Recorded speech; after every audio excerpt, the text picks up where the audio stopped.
મહીસાગર જિલ્લામાં આવેલા સંતરામપુર તાલુકાના ચુથાના મુવાડા ગામ પાસે સ્ટેટ વિજિલન્સ ગાંધીનગરને મળેલ બાતમીના આધારે આ પસાર થઈ રહેલી પિકઅપ ડાલાની ગાડીને રોકાવી તપાસ કરતા આ પિકઅપ ડાલાની ચેસીસ પર ઓઇલ ભરવાની ટાંકી બનાવી ફિટ કરવામાં આવેલ હતી।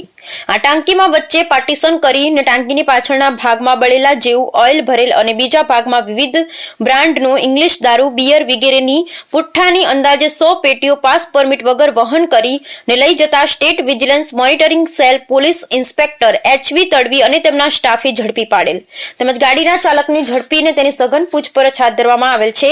આ ઇંગ્લિશ દારૂનો જથ્થો રાજસ્થાન તરફથી ભરી અમદાવાદ તરફ લઈ જવાતો હોય તેવી શંકા જોવા મળે છે।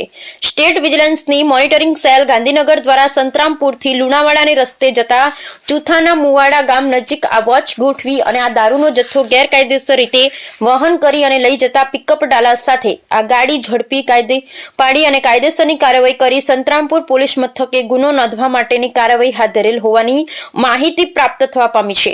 આ ઘટનામાં દારૂની હેરાફેરી કરતા વાહન પિકઅપ ડાલા જેની અંદાજિત કિંમત ₹1.5 લાખ અને પકડાયેલ ઇંગ્લિશ દારૂની અંદાજિત કિંમત ₹3 લાખ એમ કુલ મળી મુદ્દામાલ ₹4.5 લાખનો કબજે કરી કાયદેસરની કાર્યવાહી હાથ ધરવામાં આવેલ હોવાની માહિતી મળેલ છે। બ્યુરો રિપોર્ટ ઇન્દ્રવદન વપરીક સંતરામપુર।